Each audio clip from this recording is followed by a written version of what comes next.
So I'm a firm believer in the confines of the law. And these people, no one's arresting them. One, no one's restraining them or arresting them or taking their weapons away. So in a sense, it's like saying they can't be restrained or arrested. So in a sense, I support third-party witness and deadly force for people who can't be restrained or arrested. I support arresting them. I support the confines of the law. But these people involved with repeated sexual violence on me and other crimes of assault and abuse and violence, if no one's arresting them and no one's restraining them, someone needs to employ deadly force, whoever these terrorists are. They're committing repeated violent acts, repeated sexual violence acts. But I prefer them being arrested and thrown in prison for life. But if no one's arresting them for 5 years and 5 months now, no one's arresting them, restraining them, taking their technology away, throwing them in prison where people who commit aggravated assault and robbery daily, sexual violence daily belong. The only option in my eyes would be potentially deadly force if all options had been exhausted. So if all options have been exhausted and no one's arresting these rapists or arresting them, then letting them out of prison repeatedly, that may be the only option. I'm not sure what to say, but after all options are exhausted, that may be the only option.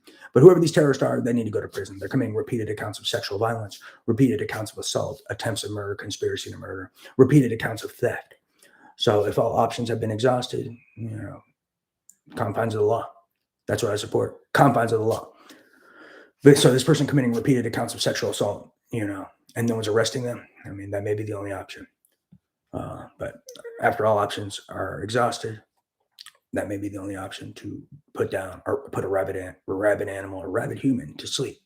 Because I'm getting fed up with this rabid human stalking me and committing assault on me daily, stealing from me, sexually abusing me, etc. So the sick fuck needs to go to prison. Male, female, all the sick fucks involved with this need to go to prison.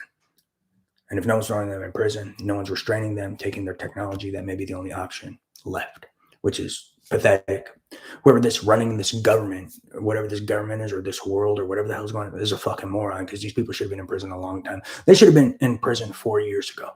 So I don't know what the hell this community of idiots is, but how are they not arresting people involved with using radiation dispersal devices, neurophysiological weapons, stealing trillions of dollars? How are they just not in prison by now? What is this nonsense? But I support confines of the law. No, it's not how I call anything. That's just more slander. I said confines of the law. And if no one's arresting them, no one's restraining them, that means they can't be arrested. They can't be restrained. I'm in fear of my life.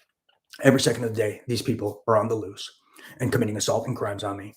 That may be the only option.